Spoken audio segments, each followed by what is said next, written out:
이 영상은 실제 있었던 일을 바탕으로 구성되었습니다. 엄마가 사라진 지 30년. 그런데 집을 짓던 그 땅에서 엄마 이름이 새겨진 비석이 나왔습니다. 충격이었죠. 아버진 미국으로 갔다고 했습니다. 하지만 그날 땅 밑엔 또 다른 생명도 함께 묻혀 있었습니다. 그리고 저는 그 무덤 위에 집을 지었습니다. 돌 아래 묻힌 엄마의 이름 그 위에 집을 지어버렸습니다.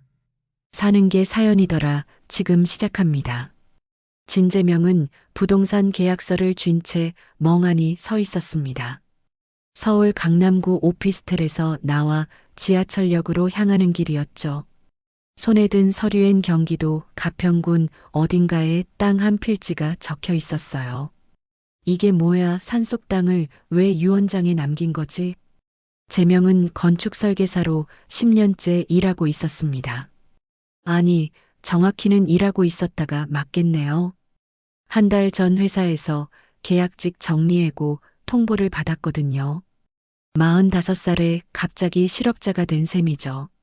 서울에선 재명 같은 나이쯤 되면 연봉만 깎지 말아줘도 감사란 소리를 합니다. 하지만 결국 회사는 재명을 내쳤어요. 이력서를 넣어봐도 나이 때문에 번번이 떨어지더군요. 그런 재명에게 아버지의 부고 소식이 들려왔습니다. 10년 만에 고향에 내려간 장례식장에서 변호사를 만났어요. 아버지가 남긴 유산이라고는 그 산속 땅 한 필지뿐이었습니다. 아버지는 늘 그러셨어요. 밥상머리에서조차 말씀이 없었죠. 된장국을 마시는 소리만 방 안에 울릴 뿐이었습니다. 혼자서 밥을 넘기던 아버지의 모습이 아직도 눈에 선해요. 재명은 쓴웃음을 지었습니다. 평생 과묵했던 아버지답긴 했거든요. 말수도 적고 감정 표현도 거의 안 하시던 분이었어요. 그런 아버지가 왜 하필 그 땅을 남겼는지 이해할 수 없었죠. 장례를 마치고 서울로 돌아온 재명은 며칠 동안 고민했습니다. 요즘 부동산 시장이 좋으니까 그냥 팔아버릴까 생각도 했어요.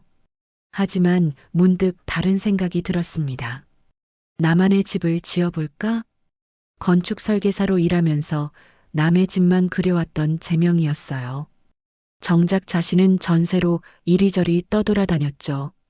45살에 처음으로 내 땅에 내 집을 지어본다면 어떨까 싶었습니다. 재명은 주말을 이용해서 그 땅을 직접 보러 갔어요. 가평까지 차로 2시간 걸려서 도착한 곳은 생각보다 괜찮았습니다. 산으로 둘러싸여 있고 앞쪽으로는 계곡물 소리도 들렸거든요. 여기 집 하나 지으면 진짜 좋겠는데? 재명은 마음속으로 벌써 집 구조를 그려보고 있었습니다. 거실은 남향으로 크게 내고 작은 마당도 만들고 싶었어요. 도시에서 벗어나 조용히 살기에는 딱 좋은 곳 같았죠. 다음 주부터 재명은 본격적으로 집 짓기 준비에 들어갔어요. 설계 도면을 직접 그리고 시공업체도 알아봤습니다. 퇴직금과 적금을 털어서 작은 집 하나 정도는 지을 수 있을 것 같았거든요. 한 달 후 드디어 공사가 시작됐습니다. 굴착기가 현장에 들어와서 첫 삽을 떴어요. 재명은 설레는 마음으로 그 모습을 지켜보고 있었죠. 그런데 굴착기가 땅을 파기 시작한 지 1시간도 안 돼서 이상한 일이 벌어졌어요. 이게 뭐지? 굴착기 삼날에 뭔가 단단한 게 걸린 거예요. 기사 아저씨가 굴착기를 멈추고 내려왔습니다. 사장님, 여기 뭔가 묻혀 있는 것 같은데요? 재명이 가까이 가서 보니 커다란 돌덩이 하나가 반쯤 드러나 있었어요. 시멘트처럼 인공적으로 만들어진 것 같기도 하고 자연석 같기도 했죠. 이거 그냥 치우면 되잖아요. 아닌데 이거 좀 이상해요. 모양이 너무 반듯하거든요. 현장 인부 아저씨가 삽으로 주변 흙을 파내기 시작했어요. 그러자 점점 더 이상한 모습이 드러났습니다. 돌 주변으로 작은 돌들이 둘러싸여 있었고 뭔가 의도적으로 배치된 것 같았어요. 사장님, 이거 무덤 같은디요? 인부 아저씨의 말에 제명은 순간 머리가 하얘졌습니다. 무덤이라고요? 예, 이런 식으로 돌 쌓아놓은 거 보면 옛날 무덤 맞는 것 같아요. 여기 개발하기 전에 선산이었나 보네요. 더 파내자 정말로 세 개의 작은 무덤이 나타났어요. 그런데 더 이상한 건 세 무덤 중 하나에만 글자가 흐릿하게 남아 있었다는 거였습니다. 그 글자가 이상하게 낯익었어요. 제명은 모래와 흙 묻은 손으로 돌을 쓸었습니다. 그때 눈에 들어온 단 하나의 글자. 그건 엄마 이름의 마지막 글자였어요. 제명은 온몸이 떨렸습니다. 손가락 끝이 차갑게 식어가면서 심장이 미친 듯이 뛰기 시작했어요. 혹시나 하는 마음에 돌 표면의 흙을 더 털어냈죠. 박영분. 희미하게 새겨진 글자가 하나씩 드러났어요. 박영분. 그건 분명히 제명의 어머니 이름이었습니다. 이게 진짜라고? 제명은 무릎에 힘이 빠져서 그 자리에 주저앉았어요. 머릿속이 하얗게 돌면서 아무 생각도 나지 않았습니다.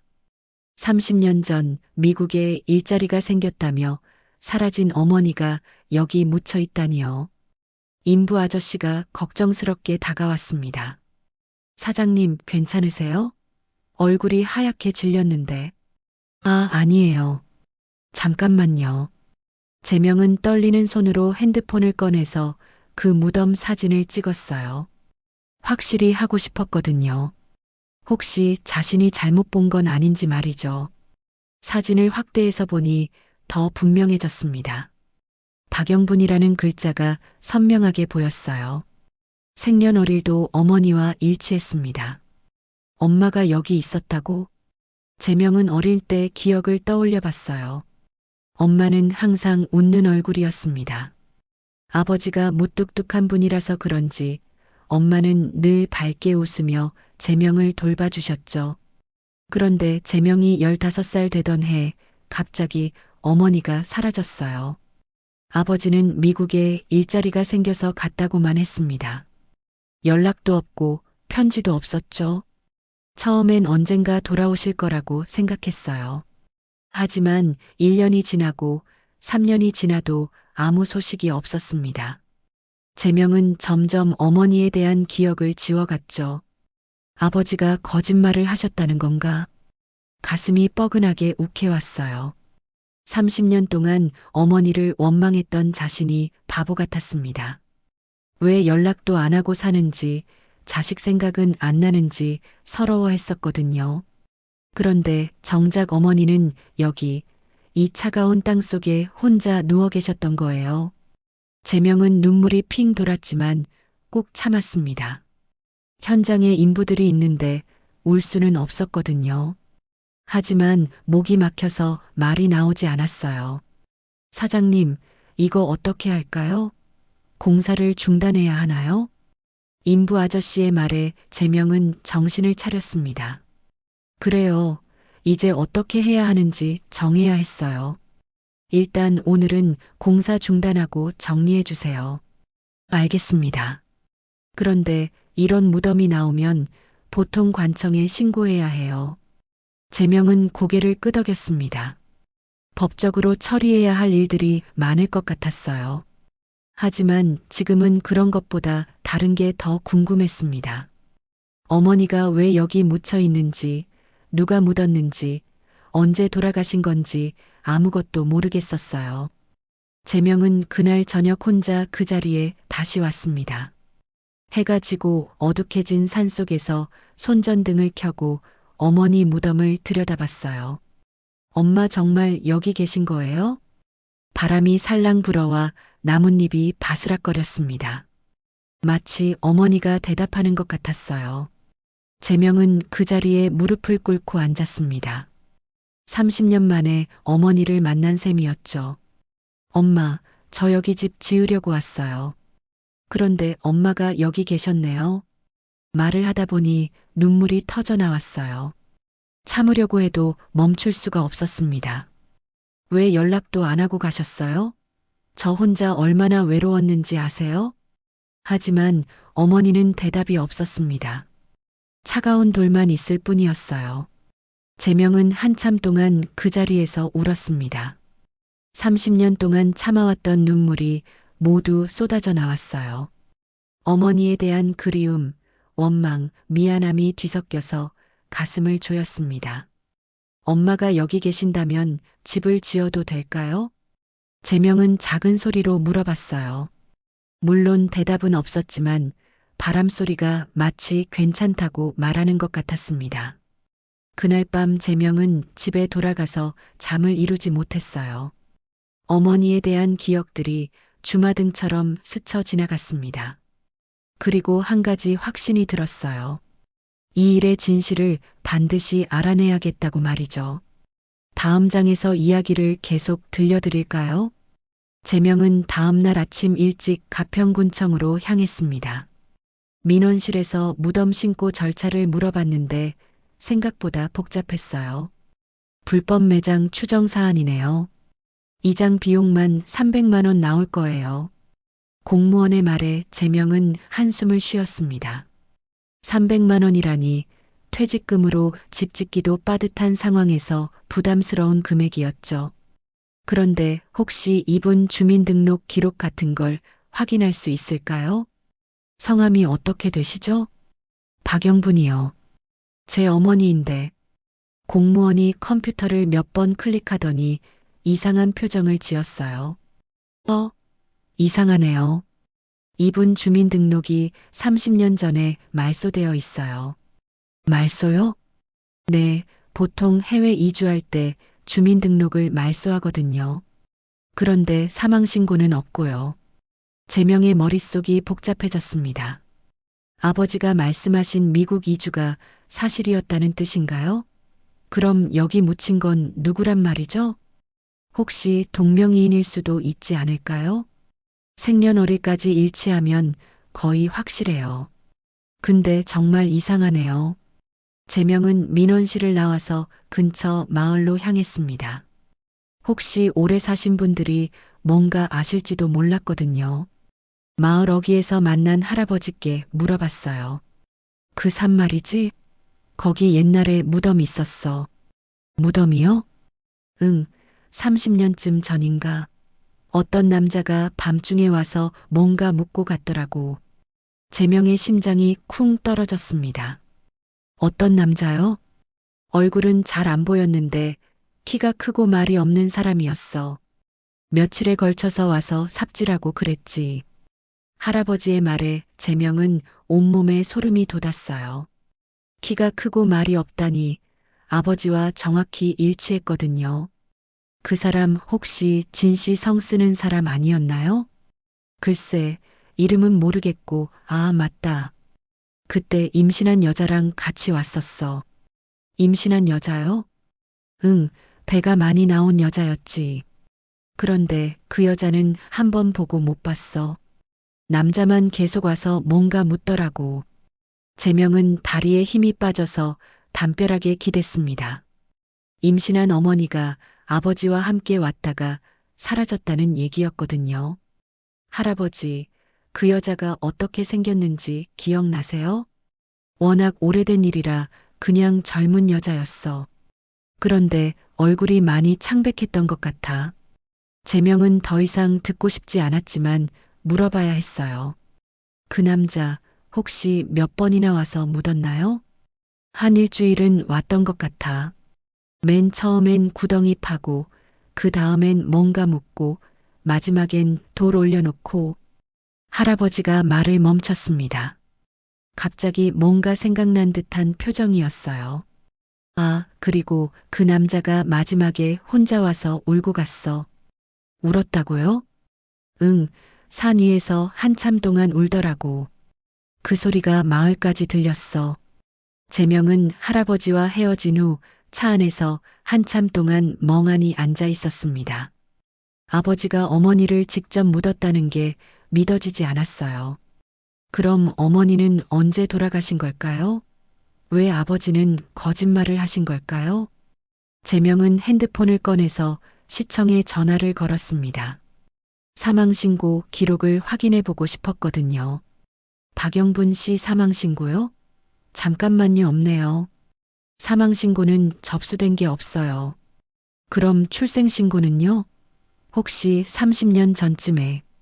아, 잠깐만요. 박영분 씨 명의로 출생신고가 하나 있네요. 그런데 이상해요. 뭐가 이상한가요? 출생신고와 사망신고가 같은 날짜에 되어 있어요. 아기가 태어나자마자 죽었다는 뜻이에요. 제명은 핸드폰을 떨어뜨릴 뻔했습니다. 어머니가 아기를 낳다가 돌아가셨다는 얘기였거든요. 제명은 그날 밤 잠을 이루지 못했습니다. 머릿속에서 퍼즐 조각들이 맞춰지기 시작했거든요. 어머니가 임신한 상태로 산에 갔다가 아기를 낳고 돌아가셨다는 것, 아버지가 직접 묻었다는 것. 설마 아버지가? 상상하기도 싫었지만 의심은 점점 커졌어요. 다음 날 제명은 국립과학수사연구원에 전화를 걸었습니다. 유골 감정을 받고 싶은데요. 어떤 종류의 감정을 원하시나요? 사망 원인이랑 사망 시기를 알고 싶어요. 개인이 신청하시는 경우 비용이 좀 나와요. 100만 원 정도 생각하시면 돼요. 제명은 주저하지 않았습니다. 진실을 알아야 했거든요. 일주일 후 제명은 조심스럽게 어머니 무덤에서 유골 일부를 채취했어요. 너무 무서웠지만 어쩔 수 없었습니다. 국과수에 유골을 맡기고 2주일을 기다렸어요. 그 2주일 동안 제명은 미친 사람처럼 아버지의 과거를 파헤쳤습니다. 아버지의 옛 직장 동료들을 만나고 어머니의 친구들도 찾아다녔어요. 하지만 아무도 어머니의 실종에 대해 이상하게 생각하지 않았습니다. 아버지가 미국으로 갔다고 말했거든요. 드디어 국과수에서 연락이 왔습니다. 감정 결과가 나왔습니다. 직접 오셔서 받아가시겠어요? 제명은 떨리는 마음으로 국과수를 찾았어요. 감정관의 표정이 심각했습니다. 일단 신원부터 확인됐어요. 치아 기록으로 봐서 박영분 씨가 맞습니다. 그럼 사망 원인은요? 출산 중 과다출혈로 추정돼요. 그리고 감정관이 말을 멈췄어요. 그리고 뭐요? 태아 유골도 함께 발견됐어요. 재택기간으로 봐서 만삭이었을 거예요. 제명은 의자에 주저앉았습니다. 어머니가 아기를 낳다가 돌아가셨다는 게 확실해진 거였어요. 그런데 이상한 점이 있어요. 뭐가 이상한가요? 보통 출산 중 과다출혈로 사망하면 병원에서 응급처치를 받잖아요. 그런데 이분은 병원이 아닌 곳에서 출산한 것 같아요. 제명의 가슴이 철렁 내려앉았어요. 무슨 뜻이에요? 의료진 도움 없이 출산했다는 뜻이에요. 그리고 제대로 된 지혈 처치도 받지 못했고요. 그럼 누가 도와준 거예요? 글쎄요, 의료 지식이 전혀 없는 사람이었을 거예요. 제명은 온몸이 떨렸습니다. 어머니가 산속에서 혼자 아기를 낳다가 죽었다는 얘기였거든요. 아버지가 옆에 있었는데도 말이에요. 혹시 타살 가능성은 없나요? 외상은 발견되지 않았어요. 순수하게 출산 중 과다출혈로 보입니다.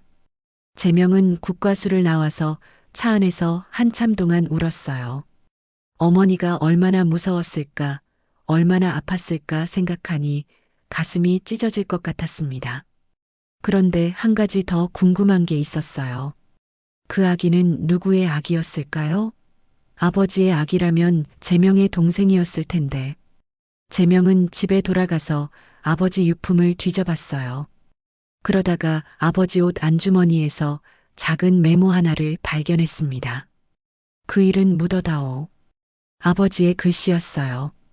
제명은 그 메모를 보고 모든 걸 이해했습니다. 아버지가 어머니를 죽인 건 아니지만 어머니를 살릴 수 있었는데 그러지 않았다는 것을 말이에요. 제명은 며칠을 울었습니다. 아버지는 평생 과묵한 사람이었고 자신은 그런 아버지를 닮았어요. 어머니가 사라졌을 때도 별 의심 없이 넘어갔던 자신이 부끄러웠습니다. 아버지, 당신이 죽여놓고 나더러 그 위에 집을 지으라 한 겁니까? 답은 없었어요. 하지만 이제 집을 짓지 않으면 이 모든 고통이 의미가 없어질 것 같았습니다. 제명은 설계도를 다시 그렸어요. 무덤은 치우지 않기로 했습니다. 대신 바위 위를 덮지 않게 거실을 띄우는 구조로 짰어요. 아파트식 구조 대신 한옥처럼 뻥 뚫린 원형 구조였죠. 사장님, 이 설계 좀 이상한데요? 거실 한가운데가 뻥 뚫려 있잖아요. 시공업체 대표가 의아해했습니다. 그냥 그렇게 해주세요. 마당이 거실 안에 있는 구조로요. 그럼 비 오면 어떻게 해요? 유리 천장 씌우면 되잖아요. 투명하게요. 제명은 고집스럽게 밀어붙였어요. 어머니를 매일 마주하며 살고 싶었거든요. 아니, 마주해야 한다고 생각했습니다. 공사가 다시 시작됐어요. 무덤 주변은 건드리지 않고 그 위로 집을 띄우는 방식이었습니다. 기술적으로는 어려웠지만 불가능하지는 않았어요. 이상한 집이네. 무덤 위에 집을 짓다니. 인부들이 수군거렸지만 제명은 신경 쓰지 않았습니다. 오히려 그래야 한다고 생각했어요. 한 달 후 집의 골조가 올라갔습니다. 정말로 거실 한가운데 바위가 그대로 있었어요. 마치 집안에 작은 정원이 있는 것 같았죠. 제명은 바위에 작은 돌비석을 새겼습니다. 여기 어머니가 계십니다. 누구에게 보이려는 게 아니라 자신에게 잊지 않기 위한 비문이었어요. 주방을 설계할 때도 신경을 썼습니다. 창문 너머로 바위가 보이게 했어요. 밥을 하면서도 설거지를 하면서도 어머니를 볼 수 있게 말이죠. 엄마, 제가 매일 여기서 밥 해드릴게요. 제명은 작은 소리로 혼잣말을 했습니다. 30년 늦었지만 이제라도 효도하고 싶었거든요. 집이 거의 완성되어 갈 무렵 마을에서 이상한 소문이 돌기 시작했어요. 그 집에 사람 안 들이던 이유가 있지. 진씨 아저씨 혼자서 와서 우는 걸 본 사람이 한둘이 아냐. 제명이 마을 슈퍼에 장을 보러 갔을 때 들은 얘기였습니다. 사람들이 수군거리는 소리가 귀에 들렸어요. 그 아들도 이상해. 무덤 위에 집을 짓다니. 아무리 그래도 그렇지 죽은 사람 위에서 어떻게 살아? 제명은 귀를 막고 싶었지만 참았습니다. 사람들이 뭐라고 하든 상관없었어요. 어머니와 함께 살고 싶었거든요. 집 설계는 계속 바뀌었습니다. 무덤은 치우지 않았어요. 오히려 바위 위를 덮지 않게 거실을 띄우는 구조로 짰습니다. 한옥처럼 뻥 뚫린 원형 구조였죠. 마당 중심엔 바위가 있었어요. 사장님, 이렇게 하면 겨울에 춥지 않을까요? 괜찮아요. 바닥 난방 빵빵하게 깔면 돼요. 제명은 바위 옆에 작은 상을 하나 놓았습니다. 매일 아침 밥상을 차려드릴 생각이었어요. 어머니가 좋아하셨던 된장찌개, 김치찌개를 끓여서 올려드리고 싶었거든요. 여기 물 한 그릇, 밥 한 공기씩 올려드릴게요. 제명은 바위에 대고 말했습니다. 미친 사람 같다고 생각할 수도 있었지만 제명에게는 당연한 일이었어요. 마을 사람들의 시선은 점점 차가워졌습니다. 하지만 제명은 개의치 않았어요. 어차피 서울 사람들과는 다른 세상에서 사는 거였거든요. 저 사람 정말 이상해. 집안에서 혼자 뭐라고 중얼거린다던데. 그러게 무덤 위에 집 짓고 사는 사람이 정상이겠어? 제명은 그런 말들을 들어도 태연했습니다. 오히려 마음이 편해졌어요. 이제 어머니와 함께 사니까 외롭지 않았거든요. 집이 완성되던 날 제명은 혼자서 입주를 했습니다. 아무도 초대하지 않았어요. 집들이도 하지 않았죠. 대신 바위 앞에 작은 상을 차렸습니다. 막걸리 한 병, 어머니가 좋아하셨다던 묵은지찌개 한 냄비를 올려놓았어요. 엄마, 집 다 지었어요. 이제 여기서 같이 살아요. 그날 늦은 밤 집안의 모니터가 꺼졌습니다. 제명은 이상하다고 생각했지만 그냥 넘어갔어요. 전기 문제일 거라고 생각했거든요. 주방에서 켜둔 닭이 세트엔 끓지 않은 물이 담겨 있었어요. 분명히 비워뒀는데 물이 반쯤 차 있었습니다. 이상하네. 제명은 방으로 가는 길에 바위에 올려놓은 술잔을 봤어요. 분명히 막걸리를 가득 부어놨는데 비어 있었습니다. 엄마. 제명은 처음으로 어머니 앞에서 무릎을 꿇고 입을 뗐어요. 죄송합니다. 이제라도 찾아서 이 자리에 모셨습니다. 말을 하다 보니 눈물이 터져 나왔어요. 30년 동안 참아왔던 눈물이었습니다. 엄마, 저 정말 몰랐어요. 아버지가 미국 갔다고 해서. 제명은 바위에 이마를 대고 울었습니다. 어머니의 차가운 돌이 이마에 닿는 느낌이 실제로 어머니를 만지는 것 같았어요. 엄마가 얼마나 무서웠을까, 얼마나 아팠을까. 제명은 그 자리에서 밤새 울었습니다. 어머니에 대한 그리움, 미안함, 원망이 모두 쏟아져 나왔어요. 다음 날 아침, 제명은 바위 앞에 아침상을 차렸습니다. 된장찌개, 김치, 밥 한 공기를 정성스럽게 올려놨어요. 엄마, 아침 드세요. 이상하게도 마음이 편안했습니다. 마치 어머니가 정말로 옆에 계신 것 같았거든요. 제명은 그날부터 매일 아침, 점심, 저녁을 어머니와 함께 먹었어요. 바위 앞에 상을 차리고 어머니께 안부를 여쭤보고 하루 있었던 일을 말씀드렸습니다. 엄마, 오늘 마을에서 또 이상한 소리 하던데요. 신경 쓰지 마세요. 엄마, 내일은 고등어 구워드릴게요. 엄마가 좋아하셨잖아요. 제명은 혼자 사는 게 아니었습니다. 어머니와 함께 사는 거였어요. 그로부터 2년째, 매년 6월 15일, 제명은 그 바위 앞에 막걸리 한 병, 어머니가 좋아했다던 묵은지찌개 한 냄비를 놓습니다. 말이 없어요. 눈물만 흐르죠. 엄마, 내가 늦었지만 당신 집 지었어요. 여기 와서 좀 쉬세요. 제명은 말없이 바위에 등을 기대고 앉습니다. 사는 게 참 그렇습니다. 아무도 말 안 해줘도 그냥 알아지는 날이 있더라고요. 그날도 평소와 다름없이 어머니께 인사를 드리고 있었어요. 그런데 갑자기 집 앞에서 차 소리가 났습니다. 제명은 이상했어요. 이 집에는 아무도 찾아오지 않거든요. 마을 사람들도 무서워해서 가까이 오지 않았죠. 문을 열어보니 고등학생쯤 된 소녀가 서 있었습니다. 여기 혹시 박영부님 계신 곳 맞나요? 제명은 깜짝 놀랐어요.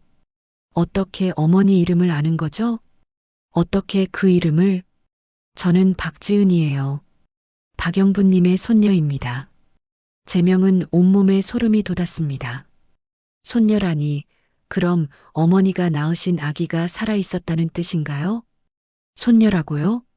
네, 제 아버지가 이 근처에서 태어났다고 하셨어요. 그런데 할머니를 한 번도 못 봤다고. 지은이는 작은 가방에서 낡은 사진 한 장을 꺼냈어요.